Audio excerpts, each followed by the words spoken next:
Assalamu alaikum students, my name is Sayyida Amna Rizwan. Welcome to my channel and welcome to another video of how to program C++. Today in this lecture we are going to learn user-defined functions. So here are some of the examples which we are going to implement on Dev C++. So let's get started. So before starting the implementation, मैं आप लोगों को user defined functions के बारे में थोड़ा सा बताना चाहूंगी कि वो होते क्या है। यूजर डिफाइंड फंक्शंस बेसिकली आपके पास फंक्शन दो किस्म के होते हैं। एक आपके पास बिल्ट इन फंक्शंस होते हैं और सेकंड आपके पास यूजर डिफाइंड फंक्शंस होते हैं।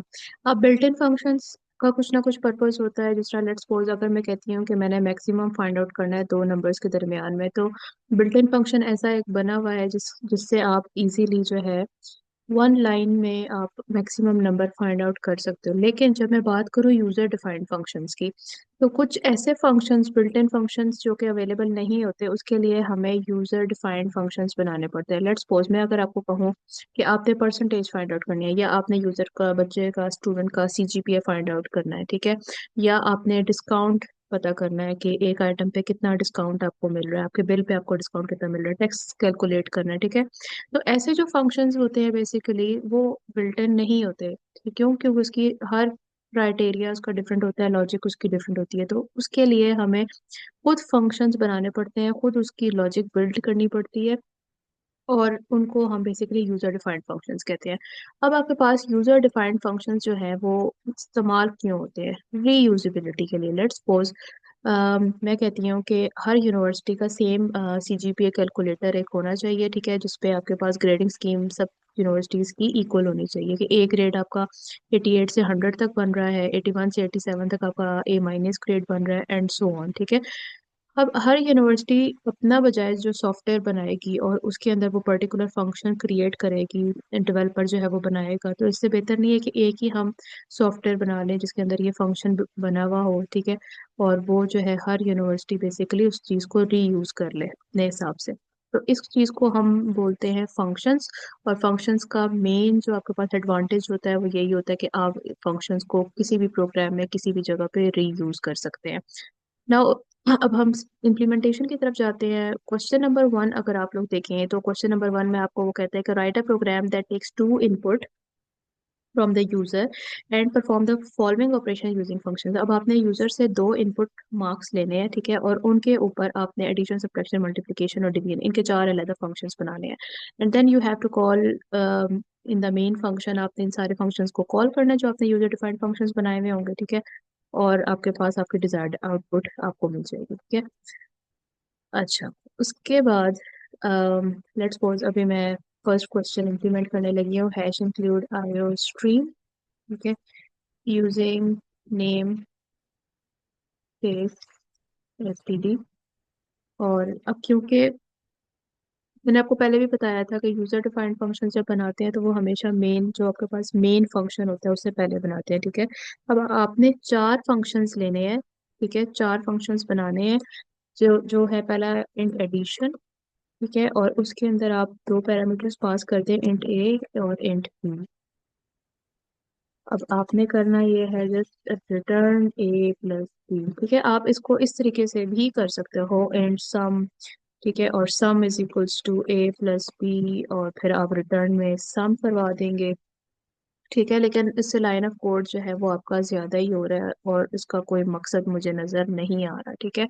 तो बजाय इसके कि आप जो ये काम इतना लंबा कर रहे हैं, आप just return A plus B करते हैं, और तो शॉर्ट फॉर्म है और आपका इजीली काम भी हो जाएगा। अब क्योंकि फंक्शन की जो डाटा टाइप है वो हमने इंट रखी है, ठीक है, फंक्शन की जब भी data type int, float, string या करेक्टर होगी, तब आपके पास कोई ना कोई वैल्यू रिटर्न लाजमी होगी। लेकिन अगर अगर आपने उसके अंदर वॉइड डाटा टाइप रखी हुई है फंक्शन की, तो फिर आपको कुछ भी रिटर्न कराने की जरूरत नहीं है। वॉइड मीन्स के कुछ भी रिटर्न ना करवाओ। अब ये एक फंक्शन बन गया आपके पास। सिमिलरली सेम बिल्कुल ऐसे ही एक और फंक्शन बनेगा जिसका नाम हम सब्ट्रैक्शन या सब रख देते हैं, ठीक है, और उसके अंदर भी यही पैरामीटर पास होंगे और a माइनस बी आपने कर दिया सेम। अब आपने मल्टीप्लिकेशन के लिए बनाना है जिसको आप मल का नाम दे दो, और a प्लस बी जहाँ पर आपने किया था वहां पे आप a स्टार बी कर देंगे। एक और फंक्शन बनाएंगे जिसका नाम डिवीजन है, डिवीजन के लिए, और उसको हम डिव कर देते हैं और वहां पर आप a डिवाइडेड बाय b कर देंगे। अब इंट मेन, जो मेन आपका फंक्शन है, ठीक है, उसके अंदर, क्योंकि हमने पैरामीटर के साथ ये फंक्शन, यहाँ पर आपके पास दो किस्म के फंक्शंस होते हैं। एक तो आपके पास function with parameters and function without parameters, ठीक है। एक होता है function with parameters and with return value. अब ये फंक्शन पैरामीटर्स के साथ है और साथ ही इसकी कोई ना कोई वैल्यू भी रिटर्न हो रही है, ठीक हो गया। अगर मैं इसको इस तरह लिखती, वॉइड एडिशन, ठीक है, इंट ए इंट बी, ठीक है, और मैं कह देती sum int sum is equals to A plus B, C out sum, ठीक है।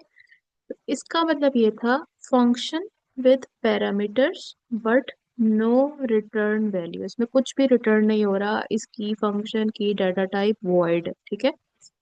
सिमिलरली अब आपके पास होता है function with parameter without parameters and with return value, ठीक है। फंक्शन विदाउट पैरामीटर, कोई पैरामीटर्स नहीं है इसके अंदर, आपने फंक्शन के अंदर पैरामीटर पास कर दिए जो वेरिएबल्स लिखती है, ठीक है, और लेकिन रिटर्न वैल्यू कोई ना कोई हो रही है। तो ये होता है आपके पास function without parameters and with return value, ठीक है ना। लास्ट आपके पास आ जाता है function with no parameters and no return value. तो डेफिनेटली नो पैरामीटर्स, और यहाँ पे रिटर्न पे कुछ नहीं हो रहा होगा, आप इसके अंदर ही कुछ सी आउट वगैरह करवा रहे होंगे और यहाँ पर इसकी डाटा टाइप होगी वॉइड, ठीक हो गया। तो ये एक सिंपल सा आपके पास फंक्शंस की टाइप्स है जो कि मैंने आपको इसी में एक्सप्लेन कर दिया। आई होप आपको समझ आ गई होगी। दोबारा से हम वही चीज लिख देते हैं जिस तरह हमने पहले की हुई थी, और यहाँ पर हम कहते हैं return A plus B, that's all. अब मेन फंक्शन के अंदर डेफिनेटली हमने पैरामीटर पास किए हुए हैं, तो हमने इन पैरामीटर्स को मेन के अंदर भी कहीं ना कहीं लिखना है, क्योंकि जाहिर सी बात है जब हम फंक्शन को कॉल करेंगे तो यहाँ पर पैरामीटर पास हो रहे हैं, तो हमें फंक्शन कॉलिंग के वक्त भी पैरामीटर्स की जरूरत पड़ेगी, ठीक है। तो यहाँ पे भी हम कह देते हैं इंट ए और बी। अब इनकी वैल्यूज यूजर से ले लेते हैं, enter the value of A and then cin कर देते हैं ए, और cout enter the value of B, cin कर देते हैं बी। इसके बाद अब हमने मेन काम करना है जो कि फंक्शन कॉलिंग है, ठीक है ना। अब हम यहाँ पे करते हैं फंक्शन कॉलिंग, ठीक है। कैसे करेंगे, आपने लिखना है सी out sum of A and B, क्या होगा sum of A and B, आपने फंक्शन को यहाँ पे कॉल करना है, ठीक है ना। फंक्शन कॉल करने के लिए फंक्शन का नाम, डाटा टाइप कोई नहीं लिखनी है आपने, और उसके अंदर जो पैरामीटर पास हो रहे हैं सिर्फ उनके नाम, नो डाटा टाइप, ठीक है। तो ए है और दूसरा बी है, ठीक है। एंटर। सेम यही काम हम करेंगे सब्ट्रैक्शन के लिए, मल्टीप्लिकेशन के लिए, डिवीजन के लिए। सम होता है एडिशन के लिए, ठीक है। Difference of A and B, difference मतलब सब्ट्रैक्शन आप कर रहे हो, ठीक है। तो यहाँ पर आप डिफरेंस का जो आपने जिसमें काम कर रहे हो सब सब्ट्रैक्शन वो वाला फंक्शन कॉल करेंगे। फिर आप कहेंगे प्रोडक्ट, प्रोडक्ट मींस मल्टीप्लिकेशन हो रही है, product of A and B, तो यहाँ पर डेफिनेटली आप मल का फंक्शन कॉल करोगे। और division, dividing A and B, तो यहाँ पर डेफिनेटली आप कौन सा फंक्शन कॉल कॉल करोगे, डिफ का। At last return zero and that's all, ठीक है। आपने मेन का जो ब्रैकेट थी वो बंद हो कर दी। यहाँ पर हम फंक्शन को रन करेंगे और हम इसको नाम दे देते हैं क्वेश्चन 1 का। अच्छा, यहाँ पर वो आपको क्या कह रहा है, अच्छा यहाँ पर हमने वो सिंटेक्स एरर हमारा आया हुआ है। हाँ जी, एंटर द वैल्यू ऑफ ए, मैं लेट्स सपोज 30 डालती हूँ और बी की वैल्यू मैं 2 डालती हूँ, ठीक है। तो सम ऑफ ए एंड बी 32 हो गया, डिफरेंस जो है वो 28 हो गया, डेफिनेटली 30 माइनस 2 28 होता है। Product of A and B 32 or 60 and dividing, जब आप 2 को 2 से डिवाइड करोगे तो 2 15 या 30 होता है, आपके पास आपका रिक्वायर्ड आंसर आ गया, ठीक है। आई होप आपको इस क्वेश्चन की समझ आ गई होगी। नेक्स्ट जो क्वेश्चन है वो हम अभी देखते हैं कि उसमें क्या करना है और फिर उसको परफॉर्म करते हैं। ओके जी। नेक्स्ट क्वेश्चन आपको कह रहा है write a program that take marks of three subjects and perform the following operations using separate functions. Calculate percentage, calculate highest marks, lowest marks और चेक स्कॉलरशिप। अब आपने करना ये है कि आपने थ्री सब्जेक्ट के मार्क्स लेने, मैं इसको कह देती हूँ कि यूजिंग एरे, एरे के थ्रू करना है एंड फंक्शन। इसका भी आप एक फंक्शन बना दें और उसी फंक्शन के थ्रू फिर आपने क्या करना है, बाकी फंक्शंस बनाने हैं। ठीक है, तो सबसे पहले तो हम क्या करेंगे, थ्री सब्जेक्ट्स के मार्क्स लेने हैं हमने यूजर से, उसकी एरे बनानी है, उसका फंक्शन बनाना है। कैसे करेंगे, आपने करना है वॉइड। ठीक है, क्योंकि हमने इसमें कोई भी चीज़ रिटर्न नहीं करवानी, जस्ट आपने यूजर से इनपुट लेने हैं मार्क्स। ठीक है, तो आप कह देंगे मार्क्स और इधर आप कह दोगे इंट, इंट कह दो या फ्लोट कह दो, फ्लोट कह देते हैं, चलो फ्लोट एम। और इसकी एरे बना दें, लेट्स सपोज थ्री मार्क्स थे। ठीक है, क्योंकि थ्री सब्जेक्ट्स थे।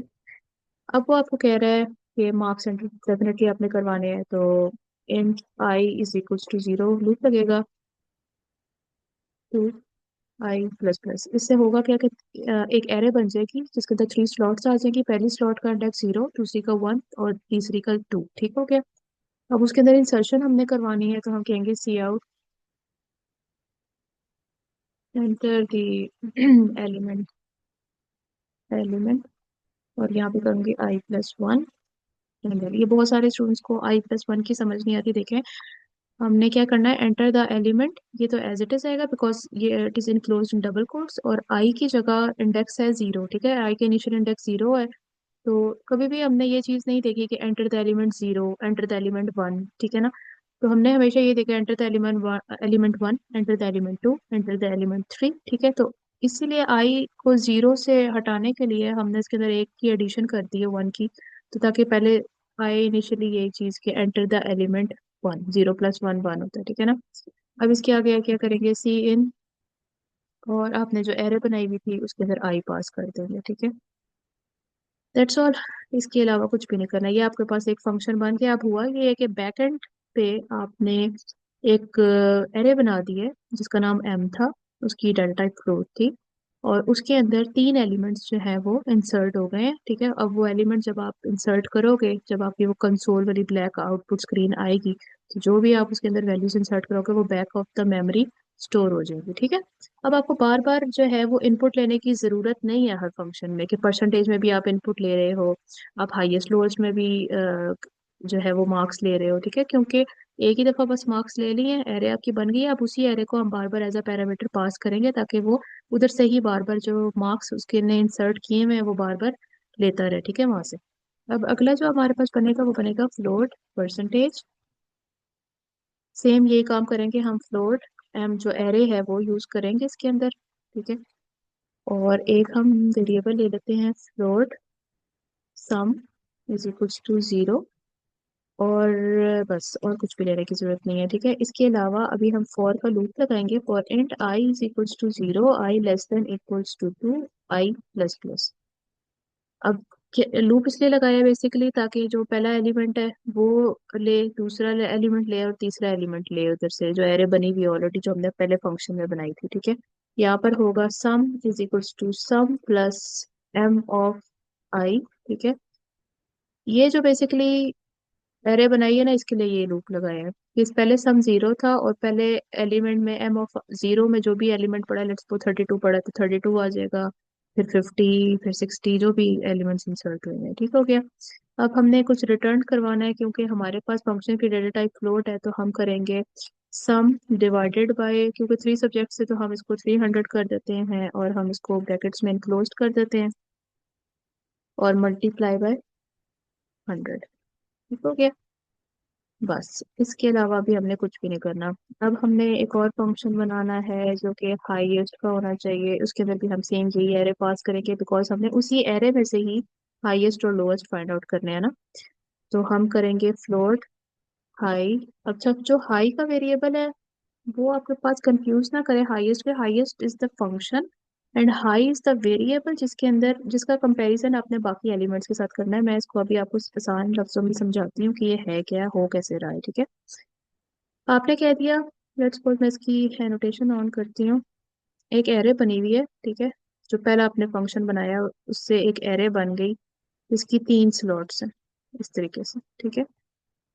पहले के अंदर आपने सी इन करवाया, यानी कि यहाँ पर सी इन एम आई, आई का इंडेक्स 0 है, ये 0 इंडेक्स की वैल्यू है, ये 1 इंडेक्स की वैल्यू है, ये 2 इंडेक्स की वैल्यू है।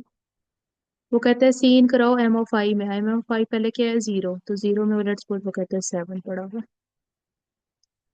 फिर उसने दोबारा लूप चलाया क्योंकि अभी भी कंडीशन ट्रू हो रही है, तो अब आएगा एम ऑफ वन, तो एम ऑफ वन में कोई वैल्यू पड़ी है, लेट्स सपोज पड़ी है 10, ठीक है। अब दोबारा लूप चलाएगा, कहेगा आई ऑफ टू में डालो, ठीक है, एम ऑफ टू में, तो एम ऑफ टू में लेट्स सपोज पड़ा है 3, ठीक है। अब दोबारा जब कंडीशन चलाएगा तो कंडीशन डेफिनेटली फॉल्स होगी, वो कहेगा एम ऑफ थ्री में, तो एम ऑफ थ्री तो कोई स्लॉट ही नहीं है, ठीक है। तो यहाँ तक अभी एक आप समझ लें कि ये एरे बैकएंड पे बन गई है और इसके अंदर ये एलिमेंट्स इंसर्ट हो गए।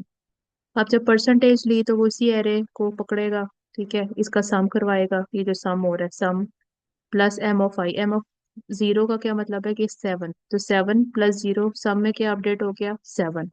फिर 7 + m ऑफ 1 में 10 पड़ा हुआ है, तो 7 + 10 17, ठीक हो गया, सम में क्या अपडेट हो गया 17। अब दोबारा से सम की वैल्यू आई हुई है 17 और एम ऑफ टू चलेगा, तो एम ऑफ टू में 3 पड़ा हुआ है, तो 17 + 3 20, तो रिटर्न क्या करवाएगा 20 डिवाइडेड बाय कुछ भी, जो 300 मल्टीप्लाई बाय 100, तो आपको जो भी परसेंटेज है वो मिल जाएगी, ठीक है। अब हाईएस्ट में क्या करेगा, एक फंक्शन बनाया आपने, यही वाली एरे इस्तेमाल की जो बैकएंड पे बनी हुई थी एम ऑफ थ्री, 3 एलिमेंट्स वाली। आपने कहा कि जो हाई का वेरिएबल है उसको आप एम ऑफ जीरो से इनिशियलाइज करवा दो, एम ऑफ जीरो में क्या पड़ा हुआ है 7, ठीक है। अब आगे देखें, आगे क्या कहता है वो, नोटेशन बंद करते हैं, ठीक है। कहता है इफ अगर जो एम ऑफ आई है, बल्कि पहले लूप लगाएंगे, ठीक है, और int I is equals to 0, I less than equals to 2, I plus plus.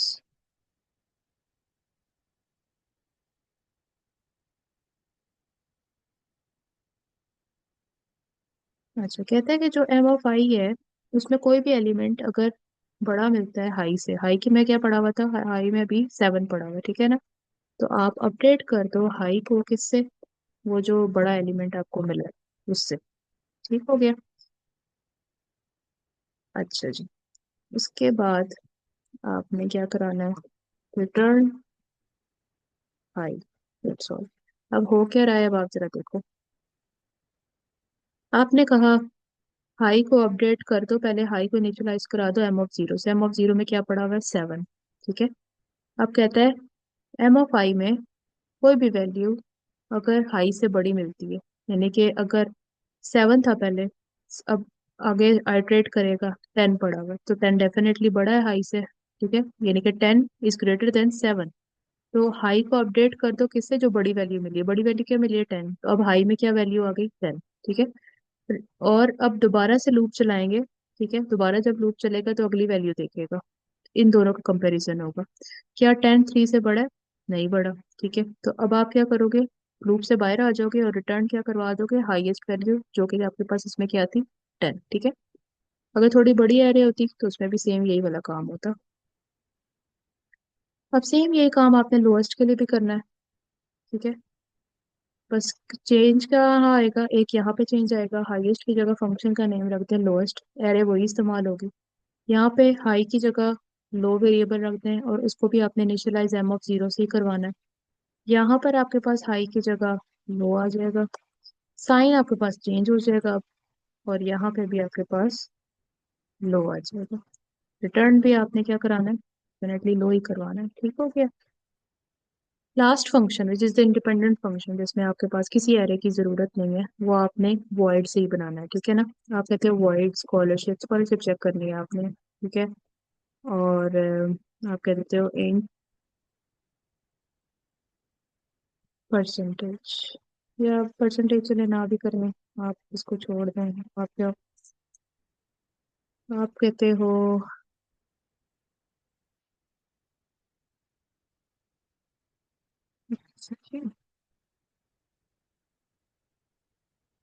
ये चले, इसके अंदर भी अगर हम पास करवा देते हैं एरे, तो हम कहते हैं फ्लोट पी, और किसी की ज़रूरत है, हमें सम की ज़रूरत है, बस। अब हम कहते हैं कि अब हम ये कहते हैं कि हमने कैलकुलेट क्या करना है, परसेंटेज कैलकुलेट करनी है ना पहले। तो हम कहते हैं पहले लूप लगाएंगे for I is equals to 0, I less than equals to 2, I plus plus. ठीक हो गया। अब आपने पी कैलकुलेट करना है तो उसको आप करोगे सम। तो सम पहले कैलकुलेट करें, sum is equal to sum plus M of I. अब आप कहेंगे P is equals to, bracket खोलें, सम डिवाइडेड बाय 300 और मल्टीप्लाई बाय 100। ओके। अब आपने क्या करना है, आप कंडीशन लगाओगे कि अगर तो आपके पास पी बड़ा होता है किससे, 80 से, तो आप सी आउट करवा दो एलिजिबल फॉर स्कॉलरशिप। ओके। और अगर तो ऐसा नहीं है, अगर आप नहीं एलिजिबल, तो सी आउट करवा दो नॉट एलिजिबल। That's all. ठीक हो गया। बाकी आपके पास ये ब्रैकेट इसकी बंद हो गई और ये ब्रैकेट, तो कुछ भी चीज़ रिटर्न कराने की जरूरत नहीं है। तो इस फंक्शन को हम बोलेंगे function with parameters and with no return value. ठीक है। अब इंट मेन के अंदर मेन काम है आपका जो कि कॉलिंग का है। ठीक है। सिमिलरली आपने एरे पास की हुई है पैरामीटर एज अ पैरामीटर, तो आप यहाँ पे भी लोड एम और इसका साइज 3 देंगे। ठीक है। अब आपने क्या करना है, फंक्शन की कॉलिंग करनी है। फंक्शन की कॉलिंग सबसे पहले आपके पास किसकी होगी, मार्क्स की होगी। ठीक है। तो यहाँ पर आएगा मार्क्स और इसके अंदर पैरामीटर अपने पास एरे करना है, तो एरे का सिर्फ नाम, नॉट साइज। ठीक है। उसके बाद आप कहेंगे कि परसेंटेज जो है वो आपके पास आएगी सी आउट करके, परसेंटेज इज इक्वल्स टू, और आप कहते हो कि आपने जो फंक्शन बनाया हुआ है जिसका नाम था परसेंटेज, परसेंटेज, और उसके अंदर पैरामीटर वैल्यू पास की हुई है, दैट्स इट। ठीक है। इसके अलावा कुछ भी नहीं करना। नाउ सी आउट आपको हो गया highest marks is equals to, और फंक्शन आप कॉल करोगे हाईएस्ट का और उसके अंदर भी एम पास कर दोगे, एम। सिमिलरली लोएस्ट के लिए भी आप ये काम करोगे, लोएस्ट मार्क्स इज इक्वल। अब ये मेन के अंदर हम इसलिए कर रहे हैं क्योंकि हमने इन फंक्शंस के अंदर कुछ भी सी आउट और सी इन नहीं किया हुआ, तो डेफिनेटली हम उसके अंदर कोई ना कोई वैल्यू भी रिटर्न करा रहे हैं। तो जब हम ये काम करेंगे तो इस तरह से आएगा, lowest marks is equal to को, तो जो रिटर्न हो रही थी ना वैल्यू, वो इस जगह पर आएगी आपके पास। ठीक है। इसलिए हम रिटर्न वैल्यू इस्तेमाल करते हैं। एट लास्ट आपके पास जो स्कॉलरशिप वाला था वो इंडिपेंडेंट फंक्शन था, तो उसको सी आउट करने की ज़रूरत आपको नहीं है, डायरेक्टली आप स्कॉलरशिप और एम पास करते हैं उसके अंदर। That's all. और लास्ट में आपके पास आएगा रिटर्न 0।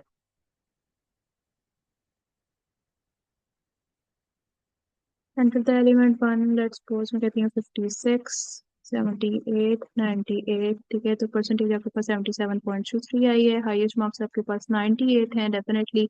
लोएस्ट मार्क्स 56 हैं और आप स्कॉलरशिप के लिए एलिजिबल नहीं है, not eligible, not eligible, not eligible. अच्छा, ये 3 दफ़ा आ रहा है, इसको हमें सही करना पड़ेगा क्योंकि आपके पास परसेंटेज 80 से अब होनी थी, तो तब ही जाके आप एलिजिबल होते। ठीक है। अब ये लूप के अंदर लगा हुआ है, दैट्स वाई कि ये बार बार ना नॉट एलिजिबल आ रहा है।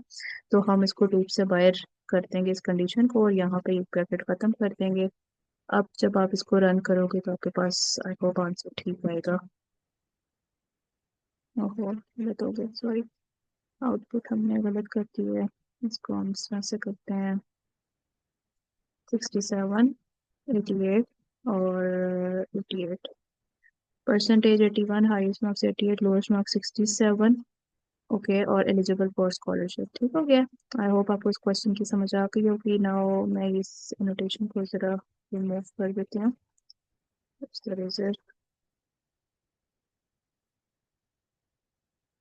ठीक हो गया। नेक्स्ट क्वेश्चन करते हैं।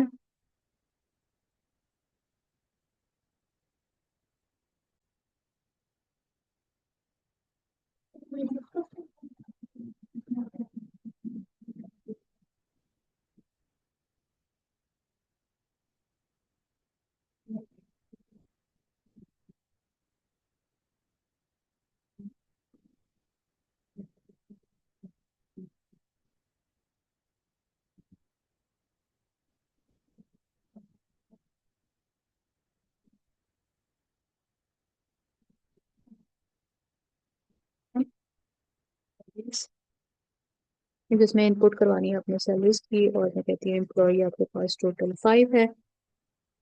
ठीक हो गया। अब आपने लूप लगाना है for in I is equals to 0, I less than equals to 4 and I plus plus. Okay.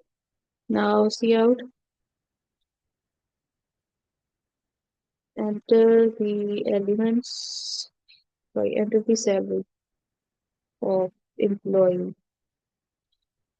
Employee 1 करने के लिए क्या करेंगे जी? 5 + 1, ठीक है। अगर तो यहाँ पे I का इंडेक्स 1 से स्टार्ट करते फिर हमें यहाँ पे I करना पड़ना था, फिर I+1 ना होता।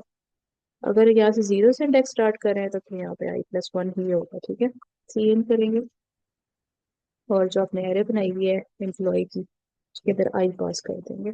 That's it. तो ये आपके पास हो गया function with parameters and with no return value. Okay. Next function बनेगा आपके पास जिसमें आपने सम ऑफ ऑल सैलरीज करना है, ठीक है। आप करोगे इंट सम और सेम यही वाली आप एरे पास करोगे उसके अंदर एम्प्लॉय और 5। अब एम्प्लॉय के एरे बन चुकी है बैक एंड पे, वैल्यूज उसके अंदर स्टोर हो चुकी है। Just have to iterate that array ताकि आपको सम उसका कैलकुलेट कर सको, ठीक है। I is equals to 0, I less than equals to 4, I plus plus. अच्छा, यहाँ पे एक एक्स्ट्रा वेरिएबल आपने लेना है, sum is equals to 0 semicolon. Now insert the formula sum plus employ of 5। I hope इसको समझाने की मुझे जरूरत नहीं, मैं ऑलरेडी बहुत दफा समझा चुकी हूँ आप लोगों को। सम करवा दिया एंड रिटर्न सम। तो रिटर्न सम हमेशा आप फॉर से बाहर करवाएंगे, फॉर के अंदर नहीं आपने करवाना, ठीक है। ठीक है। नेक्स्ट आपने हाईएस्ट सैलरी कैलकुलेट करनी है, वही वाला पिछला वाला काम ही आपके पास होगा। एंड हाई, हाई नहीं करें, इसके अंदर भी एरी पास होगी करके 5। ठीक हो गया। अब एक वेरिएबल लेना है हाई जिसको आपने एम्प्लॉय के पहले इंडेक्स के साथ स्टोर करवा कर हम कहते हैं, पहले लूप लगाएंगे।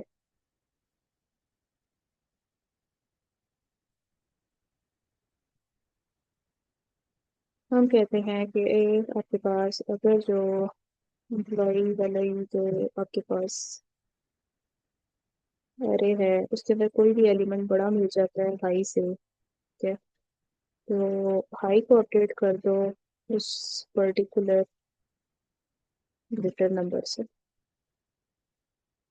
जो एरे के अंदर मौजूद है। ठीक है भैया। अब आपने ये आपके पास इफ की है, ये आपके पास फॉर की है। फॉर के बाहर आपने लगाना है हाइड को रिटर्न करवाना, ठीक हो गया। हाँ जी। अब लास्ट आपने कौन सा फंक्शन बनाना था? एक्सपीरियंस। ये इंडिपेंडेंट फंक्शन है, इसके अंदर आप लोग क्या करोगे, वॉइड एक्सपीरियंस और एंड, अगर इसके अंदर भी पास करवाते हैं एरे को, हम कहते हैं for and I equals to 0, I less than equals to 5, 5 में सॉरी 4, आई प्लस प्लस। 5 लोगों का एक्सपीरियंस लेना है आपने।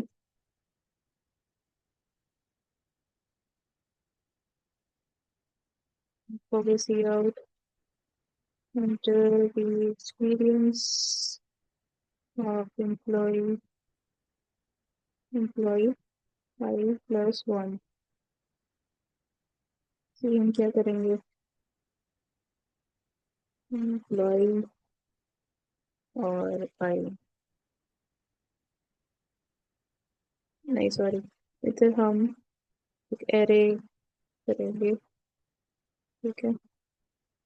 यहाँ पर आप एक एरे बना दें एंड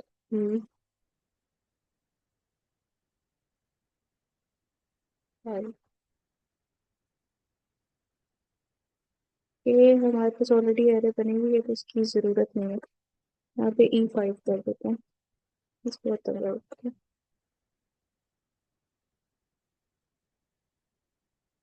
ठीक है। हम कहते हैं कि अगर तो जो आपके पास एम्प्लॉय का एक्सपीरियंस है वो बड़ा हो 10 साल से, तो सी आउट करवा दो 50% bonus on normal salary.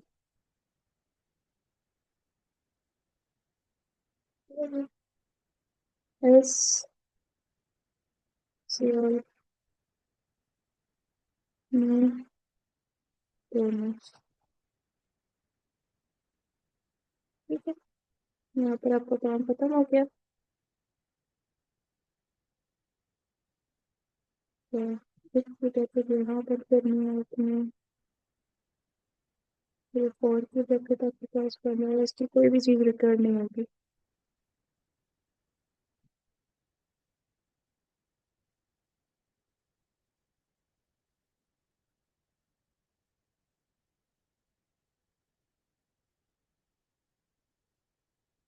Main के अंदर अपने आप फंक्शन की कॉलिंग करनी है, तो डेफिनेटली आपने पैरामीटर पास किया हुआ है एम्प्लॉय का,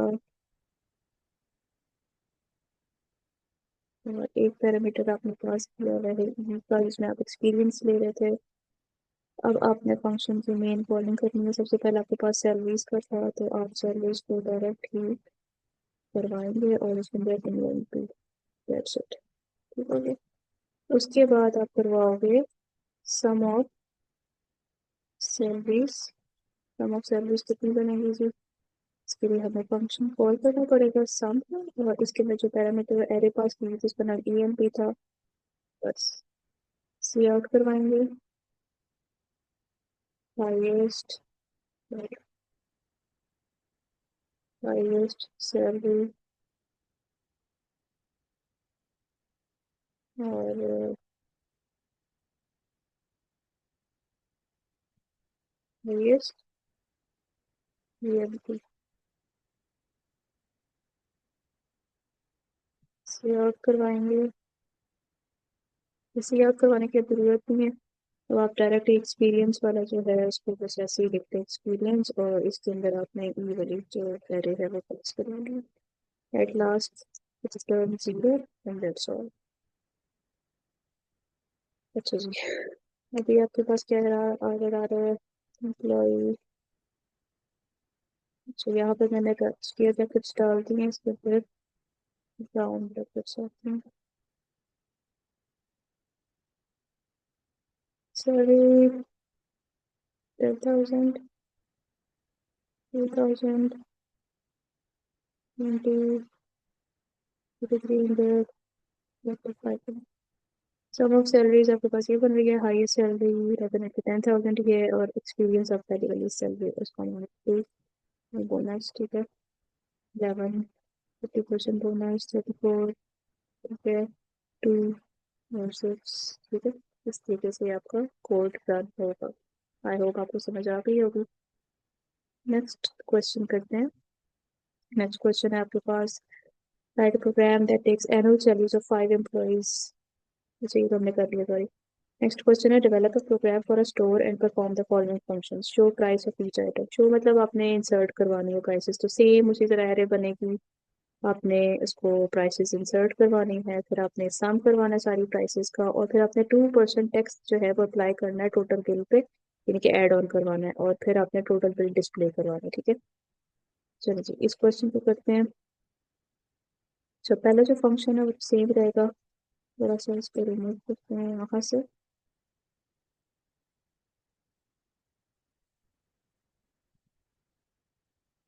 कर दिया। यहाँ पर अब हम देख लेते हैं प्राइसेस, और यहाँ पे आइटम्स देख लेते हैं। ठीक है, और आइटम्स हम ले लेते हैं 3, ले लेते हैं, आइटम ले लेते हैं। एंटर दी प्राइस और 1, और यहाँ पर हम ले लेते हैं आइटम्स।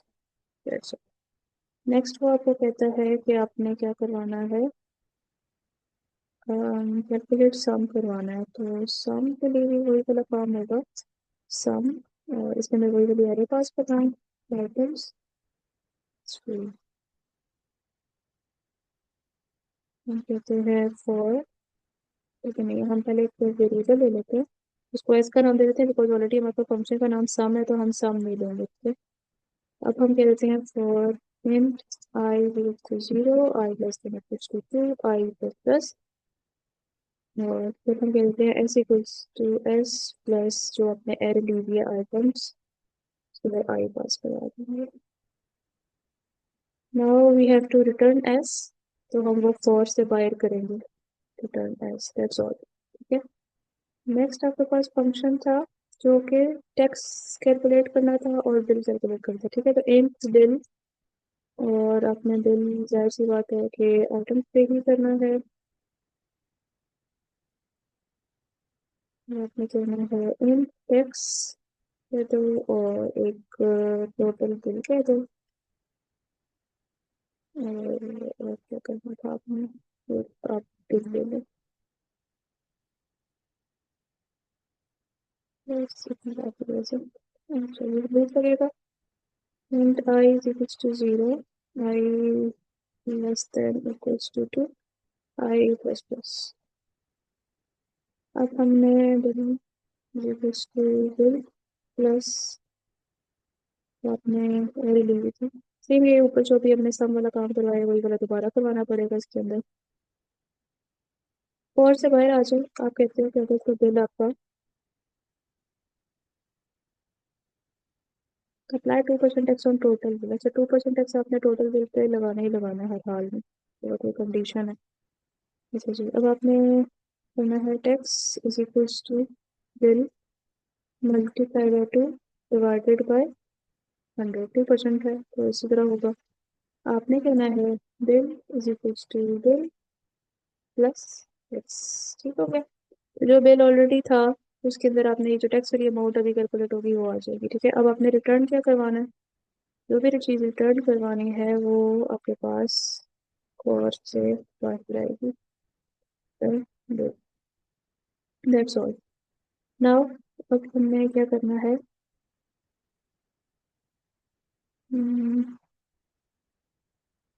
ठीक है, मेन के अंदर सारे फंक्शंस कॉल करेंगे।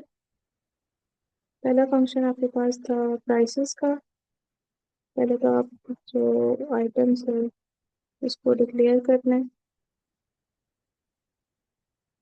अच्छा, मैंने आप लोगों को क्लास में ये कहा था कि ये वाली वैल्यू से डिफरेंट होनी चाहिए। ठीक है, बट नो प्रॉब्लम, अगर आपका कोड रन हो रहा है तो आप सिमिलर रख लो, कोई इतना बड़ा इशू नहीं है, ताकि आपको भी कंफ्यूजन ना हो।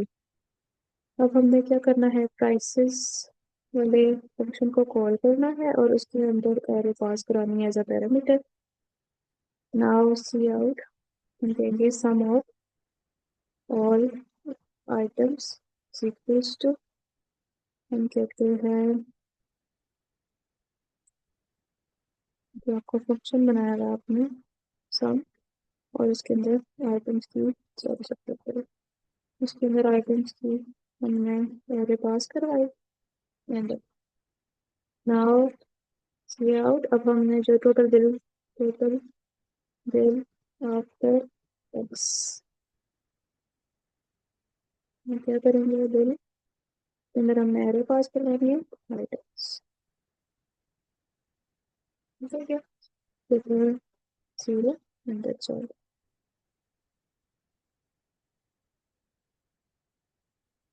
अच्छा, यहाँ पर वो आपको कह रहा है कि आपने क्या किया है,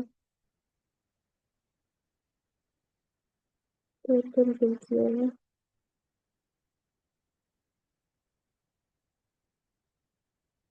And we enter the price of item 1, let's go 300 थी, दूसरी की 400 थी, 700 ये तो बन गया, और 200 डाल देते हैं। सम ऑफ ऑल आइटम 900, और टोटल बिल आफ्टर टैक्स जो है, वैसे आपके पास कितना बिल बन रहा था 400 और 900, 900 के ऊपर 38 रुपीज़ जो है वो टैक्स लगा है आपका, तो 938 बिल आपके पास हो गया। इजी था क्वेश्चन ये वाला भी। नाउ नेक्स्ट क्वेश्चन हमारे पास है कि हमने write a program for a native machine that performs the following operations using separate function. जब आपने पहले तो करना है कि एक फंक्शन बनाना है जिसमें आपने पिन लेनी है, लेट्स सपोज पिन आपने पहले से एक इनिशियलाइज की है, और एक आप और वेरिएबल ले लें जो वो उस टाइम पे पर्टिकुलर एंटर करेगा, तो अगर तो वो दोनों मैच कर जाती हैं तो ठीक है, और अगर नहीं मैच करती तो आप मैसेज करवा दें, प्रिंट करवा दें कि सॉरी ट्राई अगेन। लेकिन अगर वो मैसेज प्रिंट हो जाता है लॉगिन सक्सेसफुली वाला जो पहला है, ठीक है, पिन मैच हो जाती है, तो फिर वो नेक्स्ट फंक्शन रन करे विद विदड्रॉ वाला। अदरवाइज वो वहां पे ब्रेक कर जाए, ठीक है। तो इसको हम जो है, मैंने आपको क्लास में ऑलरेडी नहीं करवाया हुआ बूल से, लेकिन मैं इसको करवाऊंगी, ठीक है। बूल के बूल की अगर फंक्शन डाटा टाइप रखें तो किस तरीके से वो काम करेगा, ठीक है। तो सबसे पहले अभी हमने थोड़ा सा डिफरेंट है, लेकिन आई होप आपको समझ आ जाए। तो हम सबसे पहले रखेंगे बूल। बूल का मतलब है कि या तो पिन मैच कर जाएगी तो बूल कंडीशन ट्रू हो जाएगी, और अगर पिन मैच नहीं करेगी तो बूल कंडीशन फॉल्स हो जाएगी, ठीक हो गया। बूल, इसको नाम रखते हैं पिन, और इसके अंदर पास कर देते हैं इंट ई पिन। एक मैंने रखा पिन, अच्छा ये ई पिन है, और int P is equals to 1 2 3 4। अब पिन आप स्ट्रिंग में भी रख सकते हैं, उसके अंदर कोई हैश वगैरह अगर डालना है, अगर आपने जो कुछ भी है, ठीक है। मैंने क्योंकि सारा 1 2 3 4 न्यूमेरिक ही रखा है, तो मैंने इसकी डाटा टाइप इंट रख दी है, ठीक है। अब मैं कहती हूँ कि अगर तो मेरे पास अगर नहीं, आप पहले सी आउट करवाओगे। सी आउट क्या करवाओगे, वो पिन जो उस टाइम पे वो मांग रहे हैं, एंटर द ई पिन,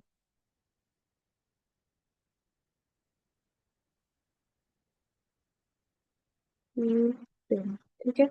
हम कहते हैं कि अगर जो पी है, ठीक है, 1 2 3 4 वो मैच कर जाता है ई पिन से जो यूजर एंटर करेगा, ठीक है, इक्वल्स टू आएगा। तो आप कह दो लॉग इन, सी आउट करवा दो, सी आउट लॉग इन सक्सेसफुली, और यहाँ पर आप कह दो रिटर्न ट्रू, हो गया।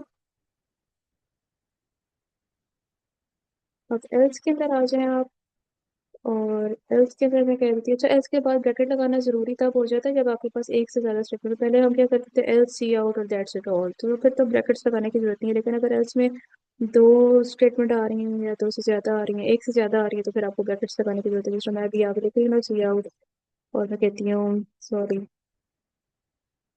Try again. एक तो आपके पास ये स्टेटमेंट होगी, और दूसरी आपके पास होगी रिटर्न फॉल्स, ठीक है। फिर आपको लगाने की जरूरत है ब्रैकेट्स एल्स के बाद, ठीक हो गया। तो इस तरीके से बूल वाली जो डेटा टाइप है वो आप परफॉर्म करते हुए, मैंने क्या लिखा है, ठीक है। नेक्स्ट आपके पास है विथड्रॉ, ठीक है, एंड विथड्रॉ, इसके अंदर हम क्या पास करवाएंगे, एंड डब्ल्यू, डब्ल्यू वो अमाउंट जो आपने विथड्रॉ करवानी है, ठीक है। मैं कह देती हूँ इन टोटल, टोटल जितना कैश आपकी अमाउंट में पड़ा वो मैं पहले से इनिशियलाइज करवा दिया, आप यूजर से भी ले सकते हो, ठीक है। अब मैं कहती हूँ कि इफ, अगर जो आपके पास अगर सी आउट आप पहले करवाओगे, cout enter the withdrawal amount, withdrawal amount किसके अंदर स्टोर हम करवा रहे हैं, डब्ल्यू के अंदर। मैं कहती हूँ कि अगर तो जो डब्ल्यू है वो 500 पे डिवाइड प्रॉपरली हो जाता है और जीरो रिमाइंडर बचता है, तो फिर क्या करो, सी आउट कह दो। सी आउट नहीं करके कराना, बल्कि आपने रिमूव वो टोटल में से, total is equal to total minus W, ठीक है, ये करना है। और इसमें क्या कराना है आपने, सी आउट की करा दें, cout total amount after withdrawal is equals to, जो भी बचेगी कितनी बचेगी, टोटल की बस स्टोर हो जाएगी, एंड ठीक है। अच्छा इसको आप टोटल ना करें, इसको आप रिमेनिंग कर दें, रिमेनिंग आर कह देते हैं, रिमेनिंग, और यहाँ पे कोई वेरिएबल ले लेती हूँ आर पे, ठीक है? और यहाँ पे भी मैं आर पे ही कॉल करूँगी डेफिनेटली। एल्स में मैं क्या कहती हूँ, cout enter the multiple of 500, ठीक है। अब आपने रिटर्न मतलब करवाना है तो करवा दे, वैसे ज़रूरत नहीं है मेरे ख्याल से, इसको भी आप वर्ड ही रखें, ज़्यादा बेहतर है। दो फंक्शंस बना लिए आपने, आई थिंक दो ही बनाने थे। और लास्ट है show total balance after withdrawal, तो वो उसी के अंदर ही हो गया है मेरे ख्याल से, इसकी जरूरत नहीं है, इसी लिख दिया था, ठीक है। तो आपने क्या करना है, आप करेंगे मेन, और अच्छा मेन काम आपका यहाँ पे है। अगर तो जो आपने, अभी तो आपको वेरिएबल्स लिखे ना जो आपने पास किए हैं, अंदर एक डब्ल्यू था and the second one is pin, ठीक है। तो मैं कहती हूँ कि अगर तो वो जो आपके पास पिन थी, पिन, ई पिन पास करें, तो ये जो फंक्शन है ये ट्रू होता है क्योंकि उसकी डाटा बूल है, ठीक है ना। तो फिर आप रन करो, कौन सा रन करो, पेट्रोल वाला, और उसके बाद डब्ल्यू पास करते हैं, ठीक है। तो फिर 0 इसके अलावा रन नहीं होगा, हो कि ठीक ही हो। व्यवस्था ना उसको 1 2 3 4 balance enter the withdrawal amount में कहते हैं 3000।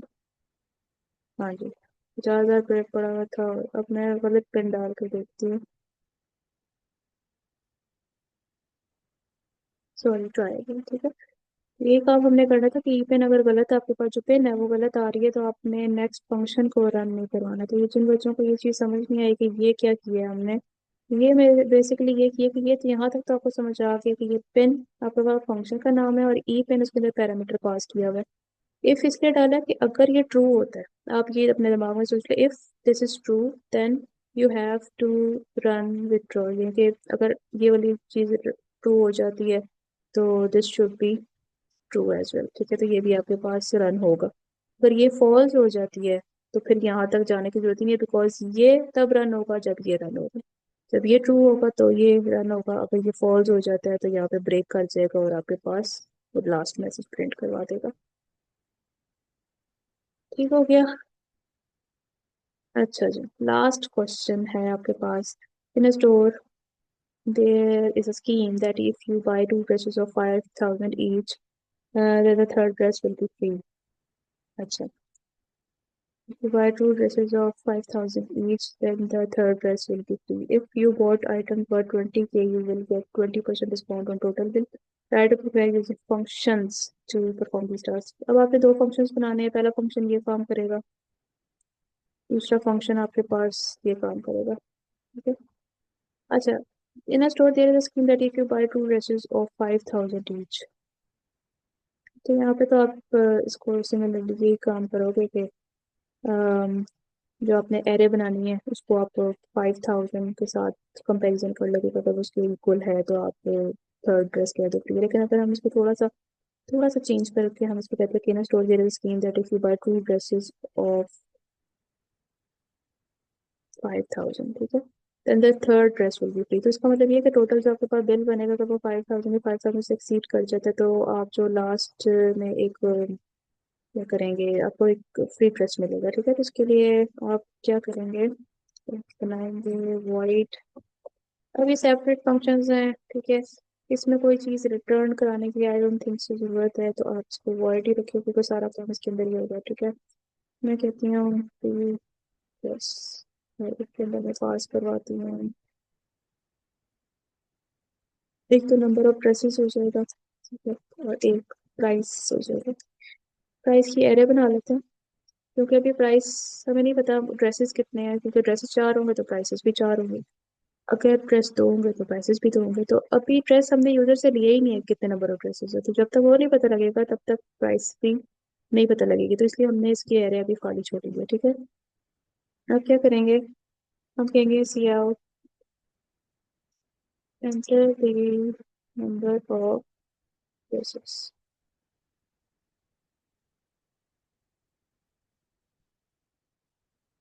सेम करवा देंगे ड्रेस। हम कहते हैं फॉर अगर int I is equals to 0, ये एरे के लिए लगा रहे हैं, आई कहाँ तक रन हो, डेफिनेटली ड्रेस तक, जितने ड्रेसेस हैं, दो ड्रेसेस हैं तो दो तक रन हो। और अगर आपके पास तो किसको 1 से स्टार्ट करोगे फिर आपके पास ये काम बनेगा, ठीक है। और अगर 3 ड्रेसेस है तो 3 तक जाए, ठीक है। तो आई प्लस प्लस अब यहाँ पे क्या करना है, सी out enter the price of this I। अगर यहाँ पे हमने आई की, क्योंकि हम इंडेक्स वन से स्टार्ट कर रहे हैं, ठीक है, तो सेम करेंगे प्राइस ऑफ आई। दोबारा समझा देती हूँ, आपने नंबर ऑफ ड्रेसेस लिए टू, डेफिनेटली टू ड्रेसेस है तो कितनी प्राइसेस होंगी, to.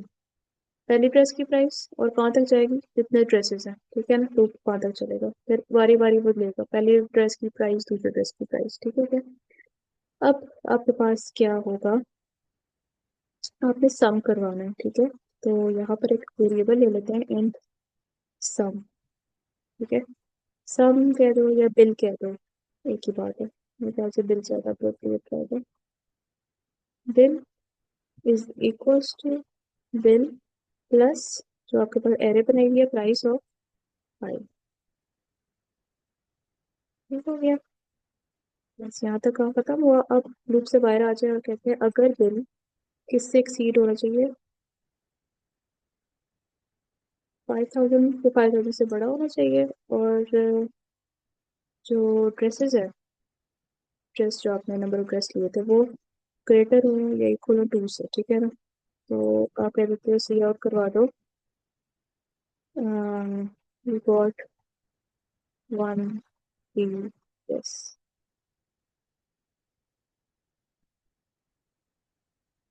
Else C out no three, yes, that's all, ठीक है। इसके अलावा कुछ भी नहीं कराना, वॉइड थी तो कुछ भी रिटर्न तो कराना नहीं है, ठीक है। यहाँ तक आपका पहला काम हो गया। दूसरा फंक्शन आपके पास क्या कहता है वो, कि अगर तो आप आइटम्स जो हैं वो लेंगे 20K से अबव, ठीक है। सिंपल काम करेंगे अभी।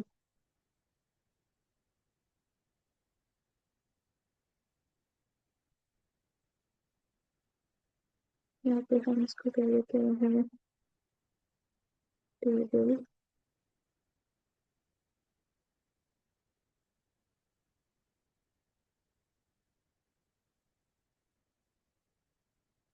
जैसे भी काम करना है हमने यहाँ तक।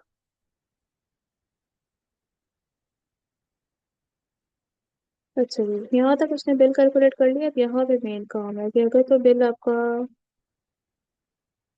20,000 से एक्सीड कर रहा है, तो फिर आप यहाँ पे फॉर्मूला लगाओगे, बिल, बल्कि मैं बिल का नहीं लगाओगे, आप लगाओगे क्या कैलकुलेट कर रहा था वो, discount, yes.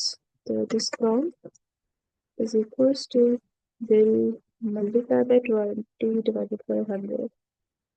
Now bill is equals to bill plus or minus discount, क्या, बस, एल्स लगाने की कोई जरूरत नहीं है। यहाँ पे रिटर्न हम करवाएंगे बिल, डिस्काउंट पे आपको वो रिटर्न करेगा, मेन के अंदर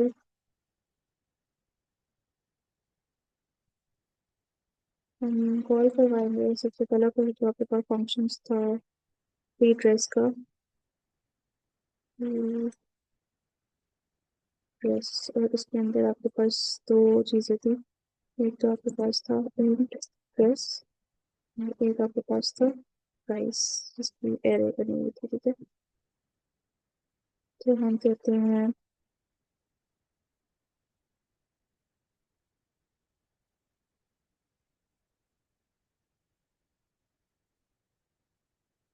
हम इसको फिर क्या पास करवाएंगे,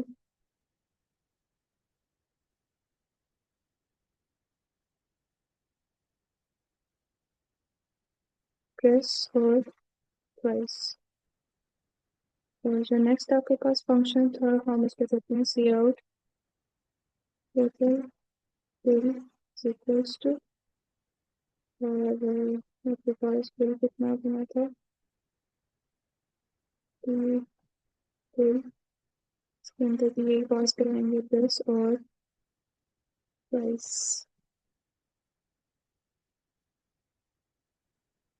0 एंड दैट्स ऑल।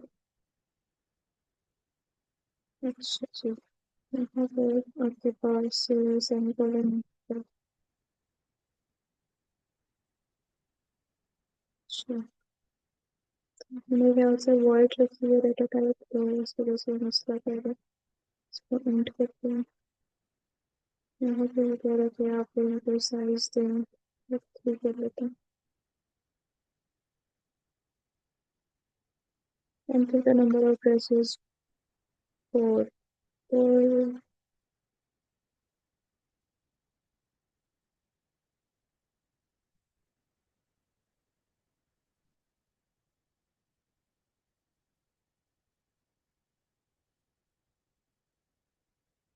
ठीक है, अब आपके पास जो टोटल बना था 2300 1200, वो 5000 से कम बन रहा है, तो कह रहा है कोई फ्री ड्रेस आपको नहीं मिला। ठीक है,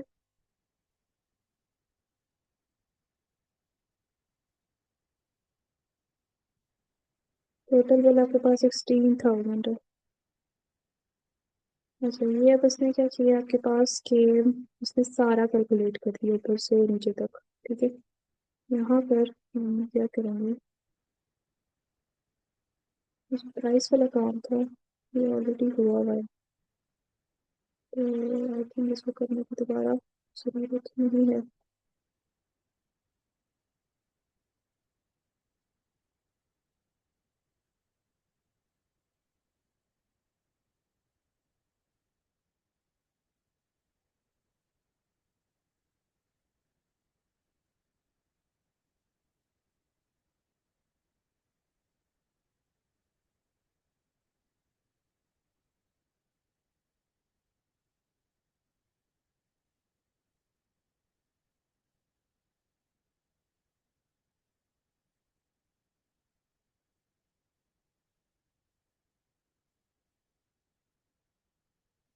टोटल बिल अब आपके पास टोटल बिल बता रहा है, टोटल बिल का क्या मसला आ रहा है।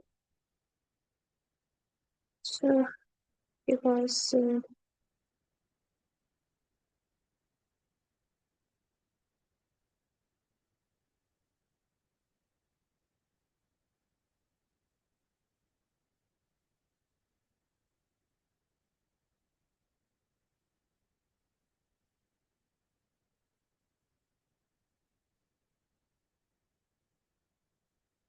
अच्छा जी।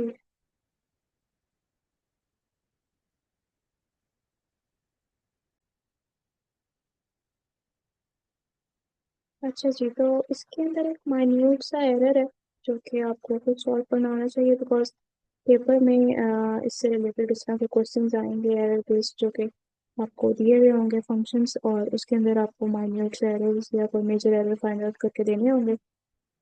तो ये क्वेश्चन आप लोग खुद सॉल्व करने की कोशिश करें। इसके अंदर बहुत ही छोटा सा एरर है जिसकी वजह से आपकी आउटपुट जो है वो गलत आ रही है, मे बी सम ब्रैकेट्स की गलती हो। ठीक है, और इसको सॉल्व करने के बाद फिर आप लोग को कोई भी और चीज़, अगर कोई चीज़ समझ नहीं आ रही, तो आप लोग कमेंट बॉक्स में मुझे बता सकते हैं कि हमें ये चीज़ समझ नहीं है, ताकि मैं उस चीज़ की भी वीडियो आपके लिए बना दूँ।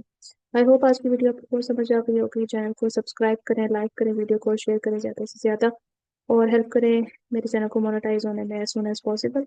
अपना बहुत सारा ख्याल रखें, और इंशाल्लाह जो नेक्स्ट वीडियोस हैं वो भी मैं जल्द से जल्द अपलोड कर दूंगी। Thank you so much, okay, अल्लाह हाफिज़।